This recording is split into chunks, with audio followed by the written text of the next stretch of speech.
October 18th, 1942. A thin frost had settled over the windows of the drafting rooms at the Chrysler Tank Arsenal. Inside, engineers huddled in silence around the blueprints of the M4 Sherman's new suspension system. Their pencils hovered, hesitant as if afraid that what they drew might soon be rendered obsolete by another one of Keller's late-night memos. The previous evening, a War Department courier had arrived bearing what the men began calling the impossible order. Washington wanted triple output, 300 tanks a month by January, then 400 by March. It was madness. Every bolt, every tread, every engine part depended on steel allocations that no longer existed. The War Production Board had diverted the lion's share of rolled plate to naval shipyards and aircraft plants. Every pound of armor plate Chrysler could acquire came only through desperate bartering. Yet Keller, instead of protesting, had smiled thinly when he read the telegram. "Then we'll build tanks without waiting for steel," he said. To the Army ordnance officers present, it sounded like blasphemy. One colonel, a veteran of the pre-war Rock Island arsenal, reportedly snapped, "Mr. Keller, you cannot build tanks out of hope." Keller only stared back. "Hope?" he repeated quietly. "No, Colonel, we build them out of nerve." By mid-October, the arsenal was a study in contradiction, an industrial cathedral whose aisles echoed with rivet guns and doubt. The skeletal frames of half-assembled M3 Lees and early M4 Shermans sat in rows, their bare hulls glinting beneath cold lamps.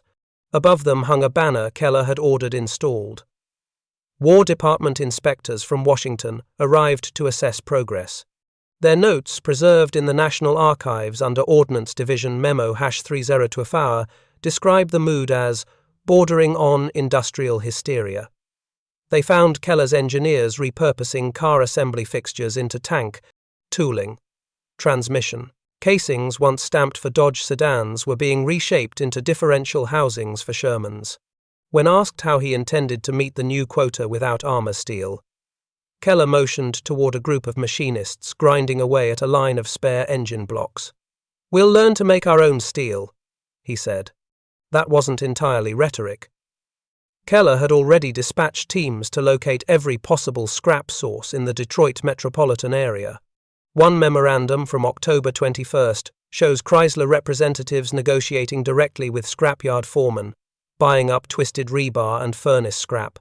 These were melted down, refined, and through sleepless nights and experimental metallurgy forged into usable armor plate. The process wasn't efficient, but it was fast. Every night, as the last trains left the Detroit rail yards, the arsenal's foundry came alive. Furnaces roared with molten steel drawn from the remains of broken bridges, derelict streetcars, even the shells of demolished warehouses. A worker named Thomas Gilroy later recalled, "We used to joke that every tank rolling out of Warren had a piece of Detroit in it, a lamppost, a bit of Model T, someone's old kitchen stove." The unions were skeptical, the engineers exhausted. Yet, against the math of material shortages, Keller's fury drove the plant forward. He stalked the floor in a dark overcoat, cigar glowing like a fuse, memorizing serial numbers, challenging foremen by name. His mantra, repeated often enough to become folklore, was simple. To him, time itself was the enemy. The faster the tanks rolled off the line, the less chance there was for Germany's panzers to dominate another battlefield. Still, the arsenal's internal reports painted a bleaker picture. Of 1,200 tons of rolled armor required monthly, only 740 were being delivered. Output in October barely reached 102, tanks far from the 300 Keller had promised. Yet he refused to scale back. Instead, he issued an even, bolder directive. Convert Chrysler's entire automotive network, Dodge Main, DeSoto, Plymouth, into auxiliary tank component lines. Within a week, transmission casings came from Evansville, turrets from Los Angeles, and gearboxes from Street Louis. It was a logistical miracle stitched together by defiance and improvisation. Army ordnance officials watching from Washington began to soften their skepticism. One internal memo dated October 30th reads, Keller's methods are unconventional to the point of recklessness, yet production is increasing despite the lack of raw materials. His management style borders on autocracy, but results are undeniable. Still, whispers spread through the plant, the kind that fester in sleepless factories. Workers called him the mad mechanic, and stories circulated that he slept in his office, shaving only when inspectors arrived. But in truth, Keller wasn't insane, he was a pragmatist in an age that rewarded madness. He knew that in total war, impossible demands required impossible solutions. So when his assistant, Al Khan, warned that they were burning through all reserves of nickel and molybdenum, Keller simply tapped the table with his pen.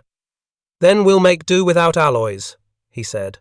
"We'll harden our steel with time and heat. The Germans don't have Detroit's hands." By the end of that month, the War Production Board's Detroit liaison issued an incredulous report. Chrysler had retooled half its facilities without a single formal requisition. The plant's electrical systems were overloaded, and entire neighborhoods glowed orange from the reflection of open furnaces. But Keller didn't care about appearances. His eyes were fixed on a single figure in his production ledger. 200 tanks per month. It wasn't yet reality, but it was the number he carried in his coat pocket, folded into a sweat-stained note that read, "The only failure is surrender, the only limit the clock." Bled into November, with Keller pacing the floor under the arsenal's rafters, the snow returning through the gaps above. The sound of presses echoed through the night, rhythmic as heartbeats. Detroit was learning what war truly meant, not in battlefields or headlines, but in the roaring crucibles of men who refused to yield to arithmetic. And at the center of it all, K.T.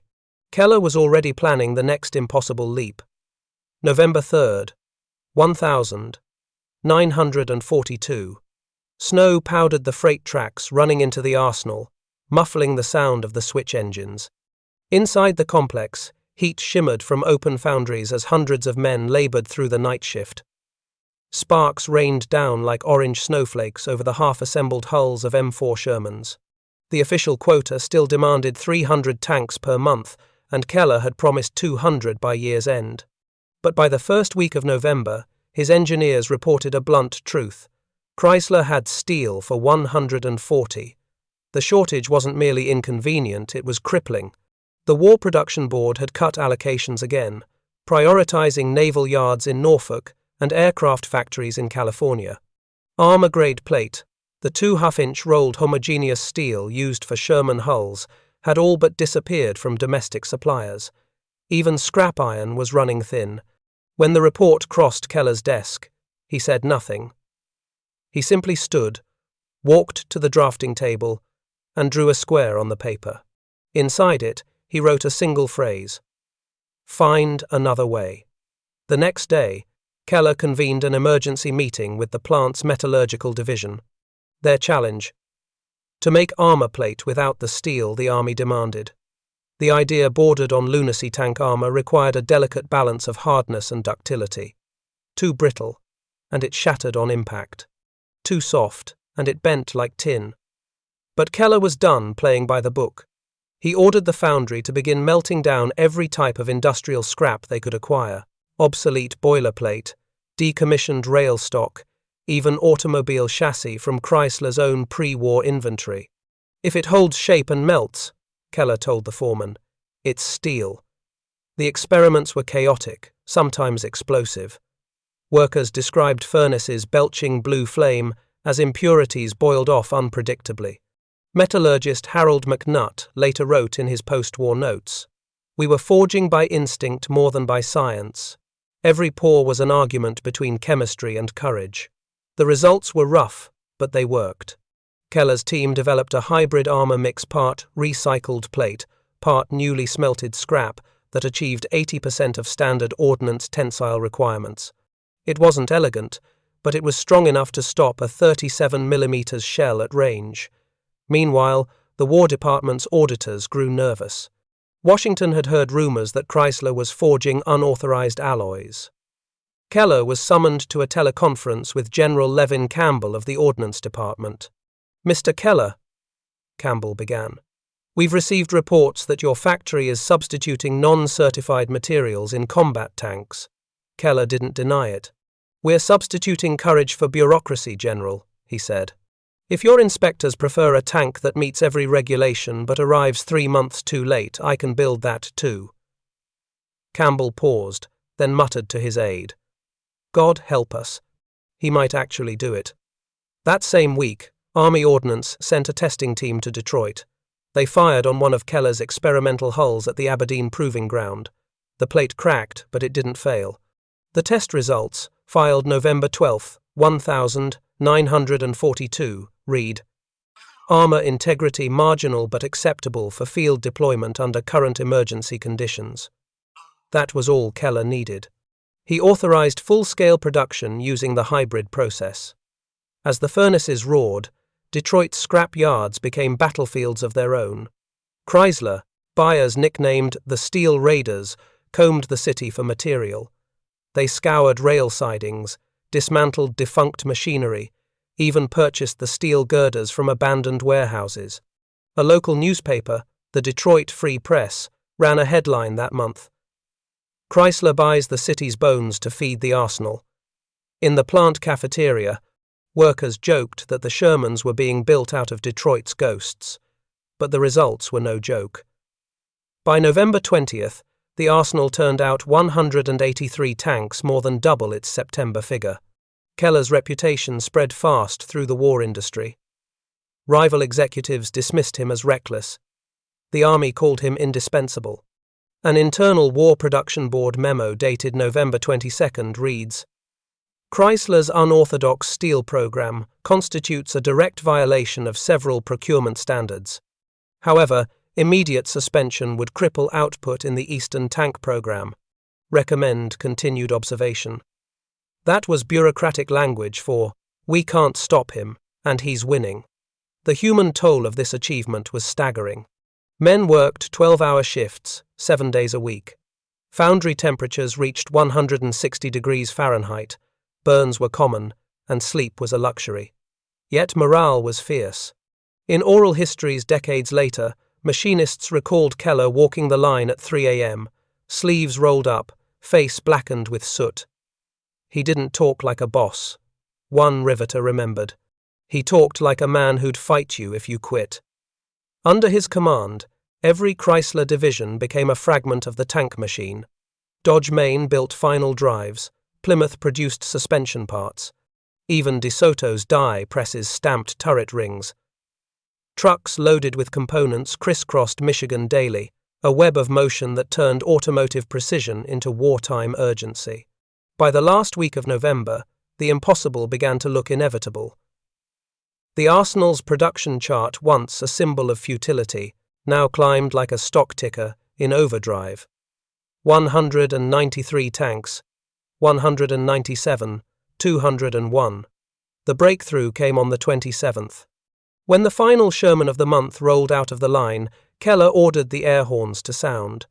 Workers cheered as the tank's engine thundered through the snow-dusted yard.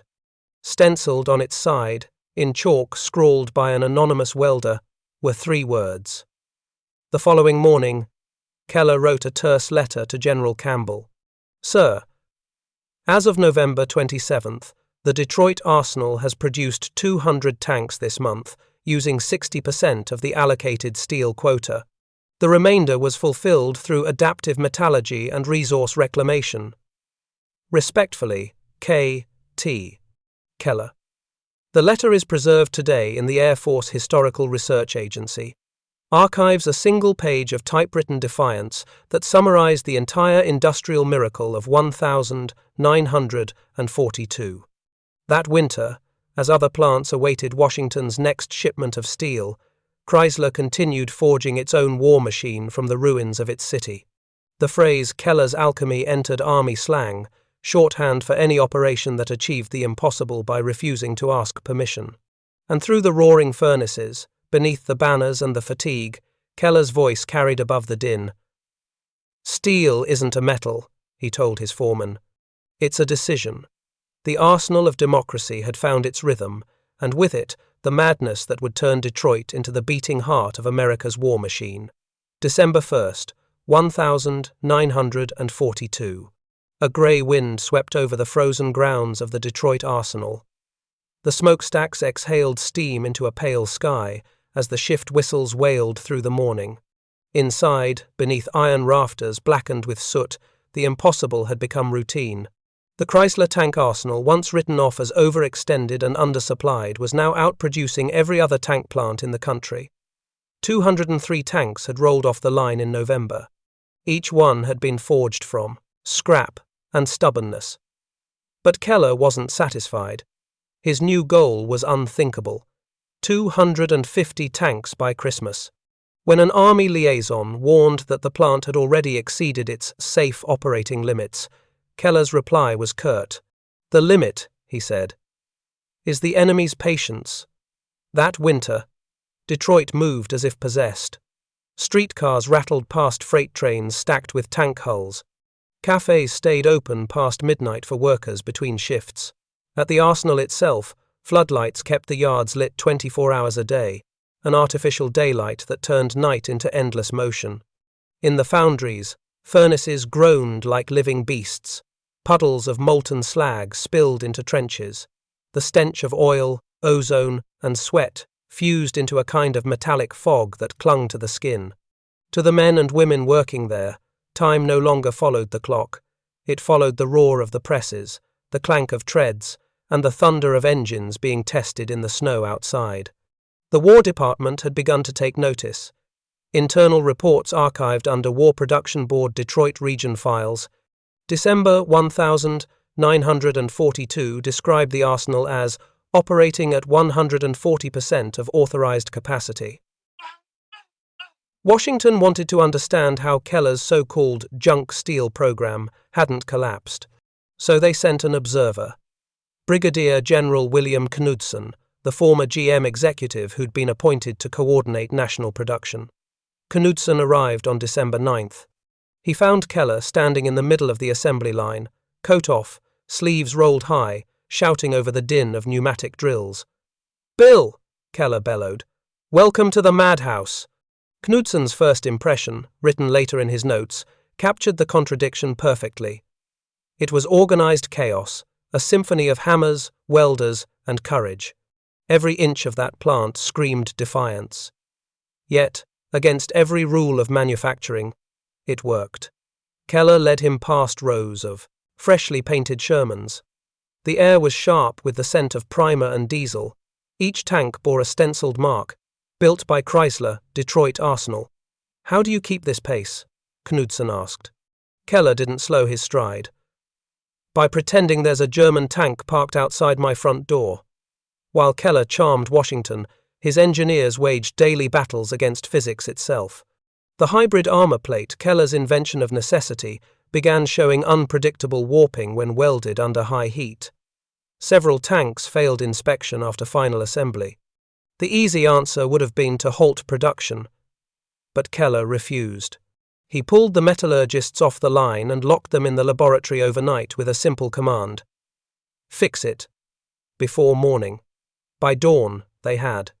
The solution was counterintuitive, cooling the welded seams with compressed air instead of water to reduce brittleness. It worked. The process was standardized across the plant by week's end. In the War Production Board's post-war audit, that technique was credited as a field-borne innovation that increased U.S. tank survivability by 12% during 1943. For the workers, the arsenal had become something like a second nation. The cafeteria served 10,000 meals a day. Crews slept in makeshift dorms built from plywood and tarps. A line foreman named Eddie Sarno recalled, "Christmas didn't mean much that year. Our gift was the sound of the final inspection bell." On December 24th, 1942, snow blanketed the rail yards as Keller stood outside the main bay doors. The night shift was finishing tank #257. It rolled forward under its own power, engine rumbling like distant thunder. Workers gathered, exhausted but triumphant. Someone began humming "Silent Night," drowned out by the roar of the tank's continental engine. Keller removed his hat. "That's number 247, he said quietly. 3 months ago we couldn't build 100. He turned to his production chief. Next month we hit 300. Back in Washington, the War Department's skepticism had turned to awe. Colonel George W. Chisholm, who'd once called Keller reckless beyond measure, now wrote to the ordnance chief. The Chrysler arsenal demonstrates a level of adaptability previously deemed impossible in heavy vehicle manufacture. If this can be replicated nationwide, output will double before mid-43. They tried, but replication proved futile. What Keller had built in Detroit wasn't just an assembly line. It was an organism, one fueled by exhaustion, loyalty, and fear of failure. Other plants lacked the same desperate chemistry. By year's end, Chrysler's tank arsenal had produced 339 Shermans in the last quarter alone, exactly as the Historical War Production Board report of 1,942 records. But there was a cost. The relentless pace consumed men like fuel. Injuries mounted, machines broke from overuse, and through it all, Keller remained the same, sleepless, sharp, driven by a conviction bordering on obsession. When a journalist from the Saturday Evening Post asked him how he'd describe the year's achievement, Keller's answer was pure steel. "We didn't make miracles," he said. "We made schedules." In that single sentence lay the soul of Detroit's wartime miracle. Not magic, not luck, but discipline so absolute it looked like madness. December closed with the arsenal's furnaces roaring brighter than ever. Snow fell outside. Inside, the heat was unbearable. The tanks rolled out one after another, bound for the Pacific and North Africa. Some bore chalk messages from the welders. "Remember Pearl Harbor?" Others simply said, "Made in Detroit." As midnight approached on New Year's Eve, Keller stood alone on the catwalk above the assembly floor. Below him, sparks flared in bursts of light, a man-made aurora in the dark. 250 tanks that month, more than any the factory on Earth had thought possible without steel to spare. He lit a cigar, the ember glowing red in the shadows, and whispered to no one in particular. "We're not done yet." The arsenal of democracy had survived its trial. Now, it was ready to turn defiance into dominance. January 2nd, 1943. The new year dawned in smoke and steel. Snow drifted down over the arsenal's floodlit yard, hissing as it met the furnace vents. Inside, the rhythmic pound of presses rolled like artillery. To a stranger, it sounded like chaos. To those who'd survived the last 3 months, it was music, the industrial heartbeat of America's war machine. K.T. Keller stood by the main inspection line, coat collar turned against the cold, watching tank number 1002 rattle forward on its treads. The January quota had arrived from Washington that morning. 300 tanks by month's end. Keller didn't blink. 300? He said to his assistant. "Al Khan. Then we'll aim for 350. Khan hesitated. "Sir, the men are already on 16-hour shifts. We're running short on everything from bearings to boiler fuel." Keller exhaled smoke and stared down the length of the production floor. "Then we'll fight like we build with what's left." By now, the arsenal had evolved beyond anything resembling a normal factory. It was a living organism, sprawling, unpredictable, and self-sustaining. Toolmakers had become mechanics had become welders, and office clerks were now supply runners. The shortages of 1,942 had forced improvisation into doctrine. When the War Production Board reduced chromium shipments, Chrysler chemists developed a low-alloy substitute that hardened under heat treatment. When the ball-bearing plant in Toledo shut down for maintenance, machinists at the arsenal built their own bearings from salvaged car parts. Nothing stopped for want of material. Every gap was filled by ingenuity. The Army Ordnance Inspectors began referring to the plant as the factory that taught itself to fight. The transformation wasn't just mechanical, it was human. The arsenal's workforce had swollen to over 25,000 men and women, many of them former auto workers or new recruits from the Midwest. Posters plastered across the cafeteria walls read, "The women on the welding crews called themselves the Furnace Angels. Their overalls were black with soot. Their hands bore burns from molten slag. They joked that the Shermans had their signatures hidden in the seams, initials welded inside the armor where no one could see." In an interview decades later, welder Ruth McAllister recalled, "We weren't making machines, we were making answers. Every time another tank rolled out, we imagined it smashing through a wall somewhere in Tunisia." That January, Keller ordered a new edition, the 24-hour combat test. Every tank off the line would undergo a full day of simulated battle conditions: mud, cold, live firing, and engine stress tests. His reasoning was simple. If it can't fight here, it won't fight there. The test yard was carved into the frozen ground behind the arsenal. It resembled a scarred moonscape of snow, ruts, and ice. Drivers ran the Shermans until their tracks glowed with heat. Engines screamed, exhaust fogging the night air. It was brutal on the machines and the men. The Army liaison complained that the tests consumed too much fuel. Keller's reply was immediate. "Better to burn fuel in Detroit than blood in Africa." He was right. Reports from North Africa that month told of the Shermans' growing reputation: reliable, mobile, fast. Some of those tanks, field logs confirmed, had been built in Warren during Keller's steel famine. They were holding the line near Kasserine Pass. Meanwhile, Washington's relationship with Chrysler shifted from oversight to admiration. The War Production Board's January 12th summary praised the company's unprecedented recovery from critical shortages through adaptive manufacture. That bureaucratic phrase translated to something simpler. Chrysler was doing the impossible and making it look easy. Yet Keller knew the truth: the plant was operating on borrowed time. Machines broke faster than they could be replaced. The hybrid armor process was efficient but inconsistent. If even one furnace went down, the entire line could grind to a halt. So Keller did something unprecedented. He built redundancy into chaos.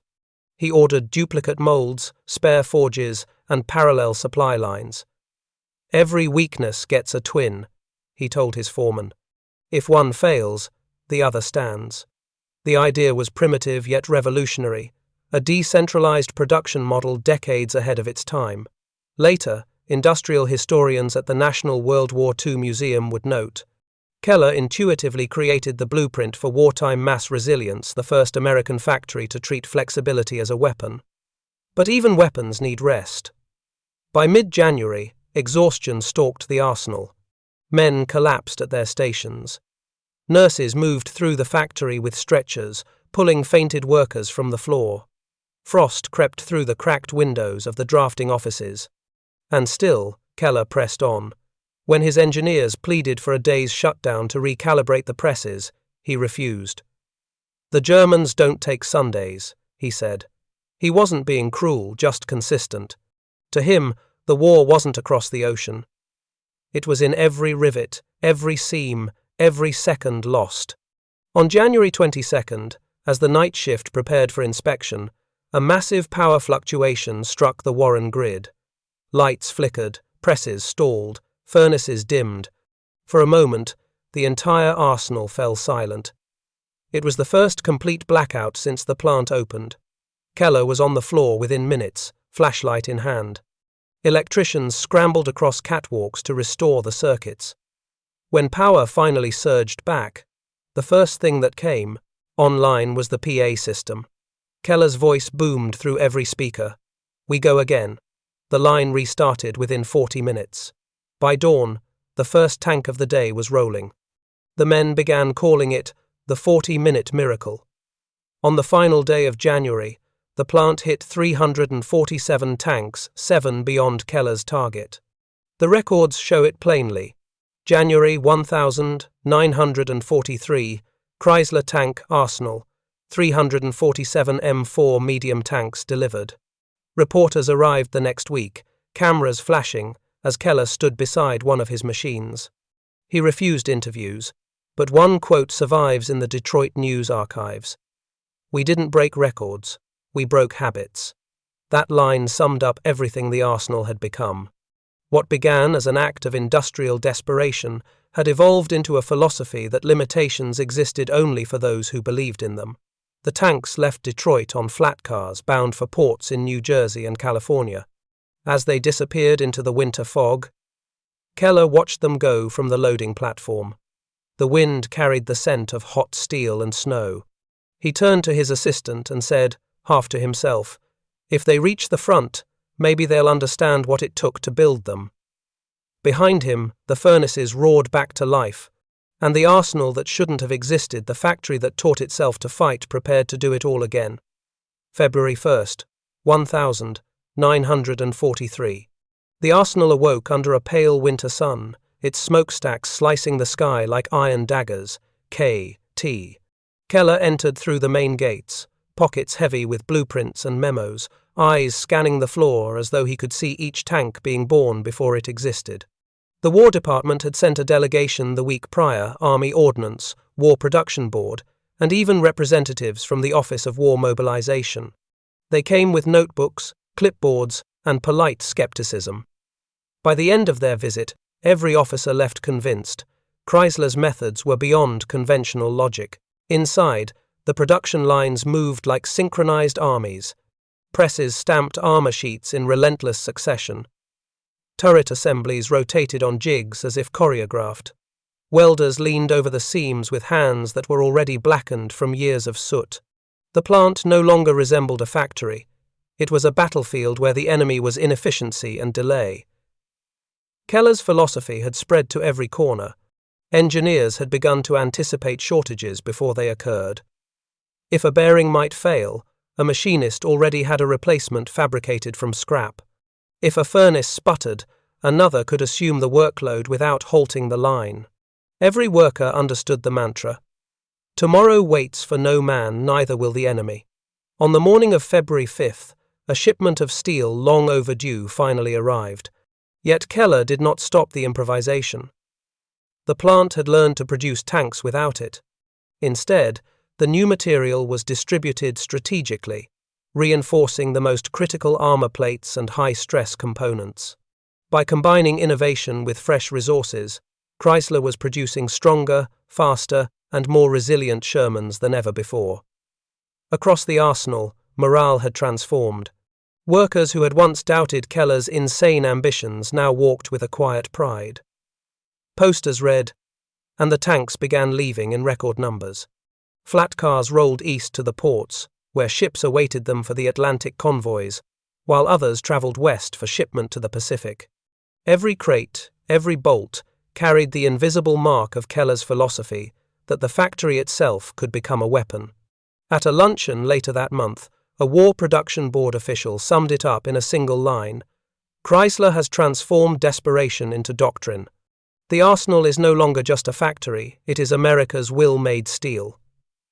Keller, as always, listened without comment. He returned to the floor, to the presses, to the furnaces. The work never paused. Not because he demanded it, but because the arsenal had learned to demand it of itself. March 3rd, 1943. A fine mist fell over the arsenal, wetting the steel rooftops and giving the sprawling complex an almost cathedral-like gleam. Inside, the plant hummed with relentless energy, presses clanking, conveyors rattling, and furnaces roaring as if the building itself were alive. K.T. Keller walked through the corridors with the same intensity he had displayed for months, his eyes scanning every station, memorizing every rhythm, every irregularity. The challenge facing Keller now was not just production, it was adaptation. The War Department had demanded a redesign of the M4 Sherman to improve survivability, and with every modification came the risk of halting output. Steel remained scarce, critical components were delayed, and yet Keller refused to let these obstacles slow him. He had instituted what engineers quietly called the midnight retool. Overnight, entire sections of the assembly line were dismantled and rebuilt to accommodate new turret designs or revised engine mounts. By dawn, the lines ran as if nothing had changed. The idea seemed insane to visiting army officers. One lieutenant colonel, clipboard shaking in his hands, asked during a tour, "Sir, how do you expect to retrofit these lines without halting production?" Keller paused, squinting, and replied simply, "We do not halt, Colonel. We adapt. Adaptation is faster than delay." Workers had grown accustomed to this cadence. Machinists who had once balked at overnight changes now received the new blueprints with a mix of awe and quiet pride. Sheet metal workers recalculated bends, while welders improvised jigs. Every engineer, every foreman, was aware that the world's eyes were on them, and failure was not an option. By mid-March, the results were undeniable. The arsenal's output had reached 210 tanks in a single month, an unprecedented figure given the steel, rationing, and supply bottlenecks. Not only were the tanks being built, but their quality had improved. Armor plating was more consistent, engines more reliable, and turret assemblies more precise. The War Department began referring to Chrysler's facility not merely as a factory, but as the standard against which all other arsenals would be judged. Yet this surge did not come without cost. Fatigue was widespread. The workers' shifts extended past 12 hours, and sleep in makeshift bunk rooms behind the plant became a necessity. Accidents were rising, though Keller had insisted on rigorous safety protocols even amid the chaos. Each incident was meticulously logged, each near miss analyzed and corrected immediately. The underlying philosophy was clear. Efficiency could never compromise human life, but human effort must bend to the urgency of war. Meanwhile, the arsenal had become a laboratory for industrial innovation. New welding techniques were developed, jigs were redesigned to be more modular, and inventory was tracked with a precision previously unimaginable. Scrap metal, once discarded, was now repurposed for small but critical components. Keller had turned scarcity into ingenuity. The term insane persisted in memos and newspapers, but increasingly it carried admiration rather than derision. In Washington, Army ordnance officers compiled daily reports on Chrysler's methods. One memo read, "The techniques observed at Warren are revolutionary. We recommend immediate dissemination to all other tank-producing facilities. Failure to replicate these methods may result in strategic disadvantage." The influence of Keller's strategies was already rippling outward.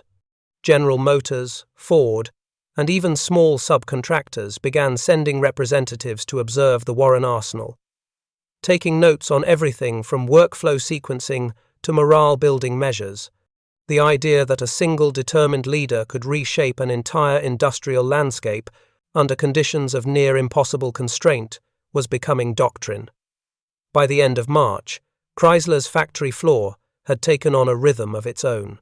Tank hulls moved steadily along the assembly lines, turret assemblies clicked into place with uncanny precision, and engines were tested and mounted without delay. Workers began to speak of the plant almost reverently, calling it the living factory, a place where steel, labor, and ingenuity fused into an unstoppable force. Keller, for his part, never rested. Late at night, he would examine production charts, rewrite workflows, and meet with foremen to discuss micro-adjustments that might shave hours off assembly times. Letters from the War Department piled on his desk, congratulatory but insistent. The Army needed even more tanks, faster. Keller read each with the same steady focus, replying not with hesitation but with solutions, often implemented before the ink on the paper had dried. One notable change that month was the introduction of prefabricated subassemblies. Instead of building every component from scratch on the line, certain sections, turrets, suspensions, and engines were partially completed off-site or in isolated corners of the arsenal. These prefabricated modules could then be slotted into the main assembly line, dramatically reducing downtime and bottlenecks. Critics initially argued that modular assembly would reduce quality, but the results proved otherwise. Defect rates fell, and tanks rolled off the line faster than ever. By the close of March 1943, Chrysler had achieved what the War Department had initially deemed impossible. The arsenal had not only met quotas, it had surpassed them, producing more tanks in a single month than any US facility had in an entire quarter previously. K.T. Keller's vision, derided as insanity by skeptics, was now firmly recognized as genius. The Detroit arsenal had become the beating heart of America's armored might, a testament to what relentless determination, ingenuity, and sheer force of will could achieve in the face of scarcity. April 2nd, 1943. The chill of early spring had not yet penetrated the steel skeletons of the arsenal, but inside, the atmosphere burned with an intensity that rivaled any furnace. K.T. Keller walked briskly down the main assembly corridor, clipboard in hand, as the factory floor moved in a synchronized clatter of welding sparks, hammering presses, and roaring engines. Yet, this month, Keller's focus extended beyond Warren. His eyes were on the nation's network of tank production facilities. The War Department, impressed by the Chrysler tank arsenal's staggering output, had dispatched a series of industrial liaison officers to ensure that other factories could replicate Warren's methods. General George S. Patton himself had sent a note praising the facility's achievements, emphasizing that armored superiority in Europe and North Africa depended not only on battlefield tactics, but on the ingenuity displayed in these factory halls. Keller, however, remained unsatisfied. "We can do better," he murmured to himself as he examined the daily production logs. 223 tanks in March, a record that stunned even him. The challenge was universal. Steel scarcity remained crippling. Navy shipyards and aircraft production lines were consuming nearly all available material, and the War Production Board was pushing for stricter quotas. Keller, however, refused to accept limitation as a mandate for failure. Instead, he championed a concept now termed the flexible allocation model. Each factory would receive materials not according to strict quotas, but based on adaptive need, allowing production lines to prioritize components that directly impacted assembly flow. Detroit's success soon attracted a parade of engineers, foremen, and even assembly line workers from across the Midwest. Ford, General Motors, and even smaller suppliers sent teams to observe, learn, and, if necessary, replicate Chrysler's methods. The sight of these visiting teams was almost surreal. Observers scuttled along the production lines, notepads in hand, while Keller's engineers guided them past turret mounts and engine test bays. One young GM engineer, noting the speed and precision of prefabricated subassemblies, whispered, "It's like watching a clockwork army, only made of steel and sweat." The prefabrication system, initially met with skepticism, became a focal point of these demonstrations. Turrets, suspensions, and even entire powertrains were constructed independently before being inserted into the main assembly line. Each subassembly was tested, verified, and adjusted to tolerances tighter than a surgeon's scalpel. The result was staggering. Downtime on the line dropped by nearly 40%, and defect rates reached historic lows. For Keller, this was not innovation for the sake of accolades, it was survival, a method to guarantee that the US could deliver armor to the front faster than the enemy could produce shells. Meanwhile, the arsenal faced logistical complications. Transporting subassemblies required coordination with rail and trucking networks already under immense strain. Workers spent long hours supervising shipments, ensuring that parts arrived precisely when needed. Any delay could ripple through the production line, threatening the carefully balanced system Keller had built. Yet the team rose to the challenge, improvising with temporary storage yards, on-site cranes, and modular platforms that allowed subassemblies to be stored and moved without disrupting the workflow. By mid-April, the ripple effects of Warren's methods were visible nationwide. At the Ford Rouge plant in Dearborn, engineers began reorganizing assembly lines according to Chrysler's workflow sequencing charts. At General Motors' Cleveland facility, machinists adopted modular jigs to improve efficiency in hull welding. Even smaller, subcontractors, producing radio equipment or tank tracks, began streamlining processes based on Warren's principles. Keller's insanity had become doctrine, a contagion of innovation that spread faster than any bureaucratic memo. The War Department noted the transformation in a detailed report dated April 18. Chrysler's methods, initially considered unconventional, are proving replicable. Facilities adopting these processes report a 20–30% increase in output under similar material constraints. This demonstrates that effective leadership and procedural innovation can overcome limitations previously deemed insurmountable. Keller himself traveled to several plants to oversee the transition. At each stop, he demanded practical demonstrations, refusing to accept theoretical explanations. One visit to a General Motors facility revealed significant gaps in worker understanding, particularly in welding techniques. Keller spent an entire day retraining teams, demonstrating the correct method for reinforcing hull joints without additional steel. By nightfall, workers were exhausted but motivated, recognizing that the arsenal's standards were not suggestions, they were imperatives. Workers at Warren also began to internalize the philosophy that had guided Keller from the beginning. Scarcity was not a barrier, but a catalyst for ingenuity. Scraps of steel once discarded were now fashioned into critical braces, jigs, or temporary supports. Even paint and lubrication were rationed with a precision previously unseen, ensuring that no resource went unused. Foremen began holding nightly briefings to analyze the day's output, discuss problem areas, and propose incremental improvements.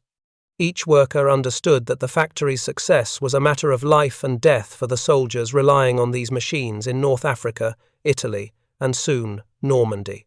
By the end of April 1943, the Chrysler tank arsenal had become the epicenter of armored production. Innovation. Tanks rolled off the lines at unprecedented rates, over 230 that month alone, and the ripple effect on other factories suggested a cumulative increase in U.S. armored output that would soon eclipse any Axis production in North Africa and Europe. Keller's vision, once derided as lunacy, had proven not only feasible but essential. Letters from Army ordnance officers arrived almost daily, praising the implementation of Warren's methods elsewhere. One report concluded, "We are witnessing the transformation of American industrial capability.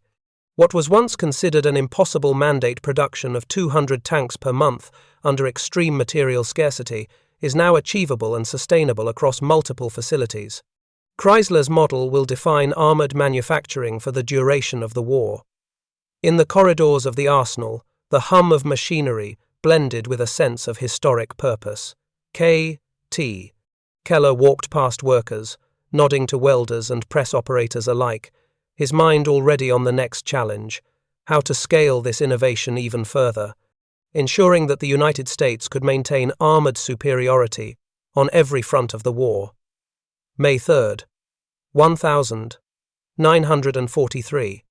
Dawn had barely broken over the Detroit skyline, yet the Chrysler tank arsenal was already alive with motion.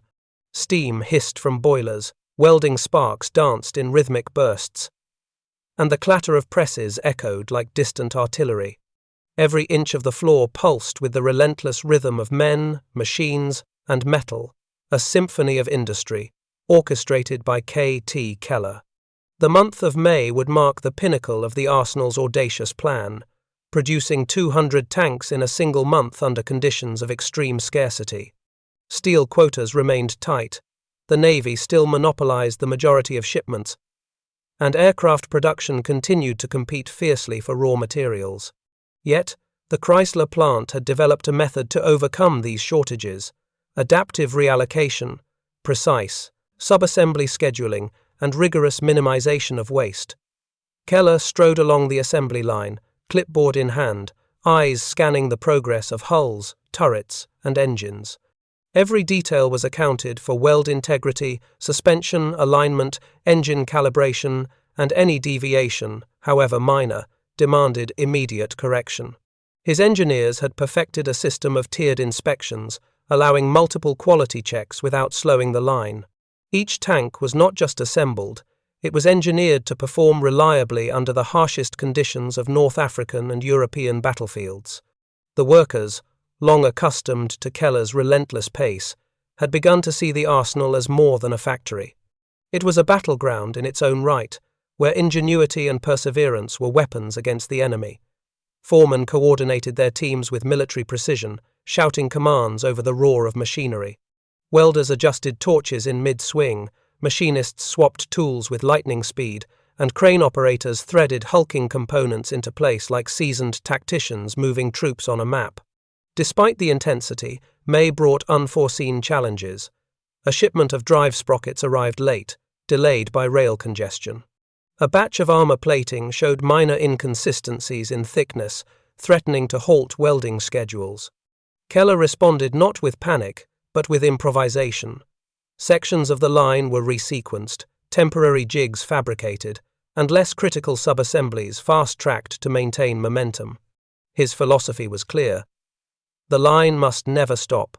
Even a single hour of downtime could compromise the monthly goal of 200 tanks. Army ordnance observers circulated the floor, documenting each innovation, each makeshift solution. One officer later recorded in his May 12th report, "The arsenal operates with a precision and flexibility unlike any facility we have previously observed. Where materials fall short, labor ingenuity compensates. Where processes stall, adaptive scheduling ensures continuity. This facility is redefining the limits of wartime production." The cumulative effect of Keller's industrial methods and sheer audacity became visible as the month progressed. Subassembly teams worked in perfect unison, engines rolled off the line fully tested, and hulls were joined with near-zero defects. By May 18th, daily output had stabilized at over 8 tanks per day, a rate previously considered impossible given the material constraints. Word of the arsenal's success reached Washington. War Production Board officials, initially skeptical of Keller's methods, were now compiling reports to recommend replication across all major armored production facilities. Even General George C. Marshall sent a telegram, congratulating Keller on not only meeting but exceeding expectations under what had been deemed impossible conditions. On May 23rd, a near crisis tested the plant's resilience. A key supplier of transmission gear notified Chrysler of a delay that could affect 30 tanks scheduled for completion.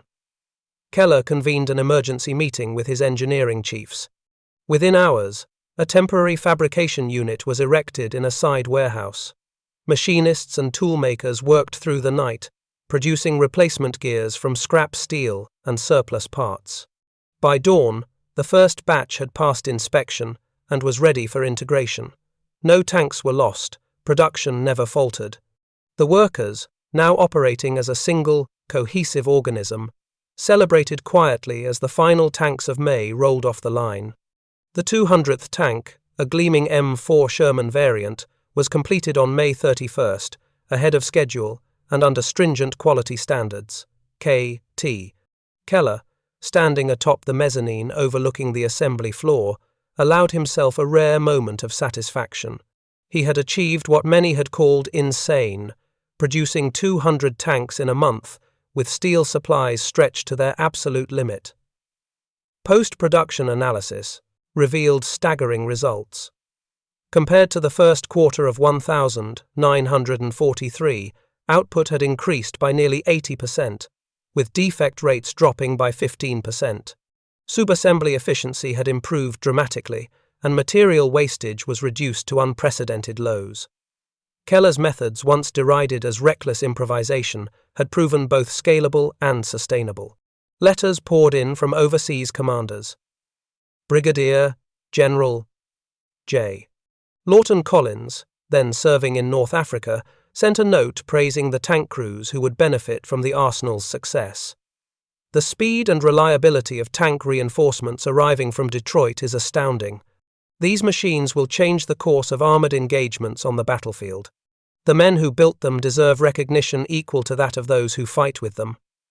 Keller, true to his nature, deflected personal praise. In a memo to the War Department dated June 2nd, he wrote, "This is not the achievement of one man, but of thousands engineers, machinists, laborers, and foremen. The arsenal's success is built on collective ingenuity and relentless effort. The goal is not glory, it is victory." By the end of May 1943, The Chrysler tank arsenal had transformed industrial warfare. Its methods would be codified, taught, and replicated nationwide, ensuring that U.S. armored forces received the reinforcements necessary to challenge Axis powers effectively. K.T. Keller's vision of achieving the impossible had become reality, a testament to human ingenuity under pressure, and a model for industrial production that would endure long after the war's end. The final tally of May 1943. 201 tanks produced, with every unit meeting operational standards. The record would stand as a milestone in American industrial history. A triumph born from audacity, precision, and the unyielding belief that even the impossible could be achieved with steel, sweat, and sheer willpower.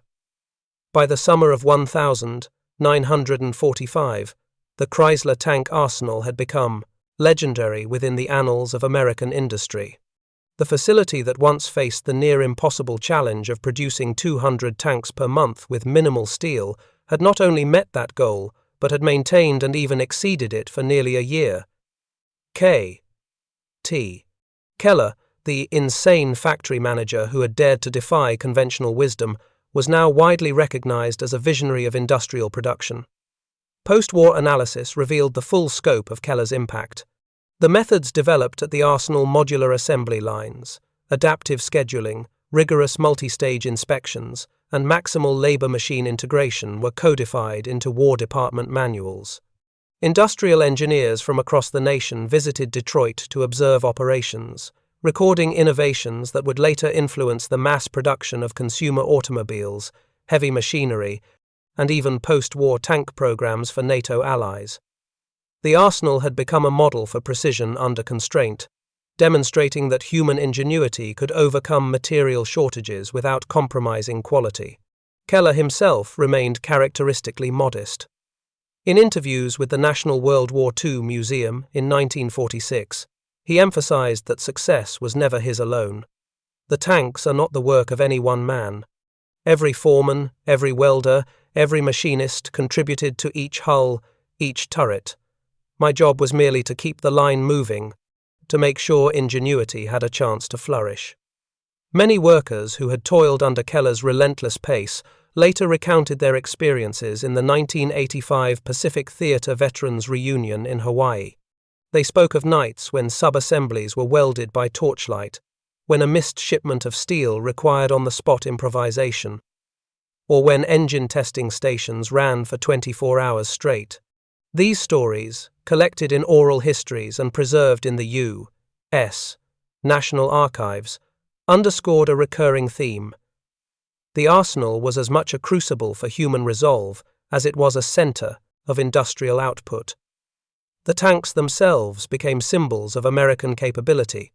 Shermans produced at the arsenal were deployed to North Africa, Sicily, Italy, and later Normandy, providing critical armored support during pivotal campaigns. Post-war surveys and the U.S. Strategic Bombing Survey noted that American tank output and the reliability of vehicles from Detroit gave Allied forces a decisive advantage. Enemy officers, in post-war interrogations, remarked on the sheer numbers and quality of tanks they faced, unaware that their manufacture had required feats of engineering and management that had once seemed impossible. Beyond the battlefield, Keller's methods influenced post-war industry. Automotive production lines adopted his principles of flexibility, redundancy, and lean material usage. American factories, inspired by the arsenal's successes, entered the 1952 with an industrial confidence forged in wartime necessity. Keller's legacy endured not just in steel and rivets, but in the very culture of American manufacturing, a culture that valued speed, precision, adaptability, and above all, audacious problem-solving. Even decades later, historians, engineers, and veterans revisited the Chrysler tank arsenal as a case study. The lesson was clear: under pressure, innovation thrives. When resources are scarce, determination and ingenuity can multiply human effort. K.T. Keller's insanity had been methodical genius in disguise, an extraordinary testament to the capacity of industry, labor, and leadership to achieve what once seemed utterly impossible.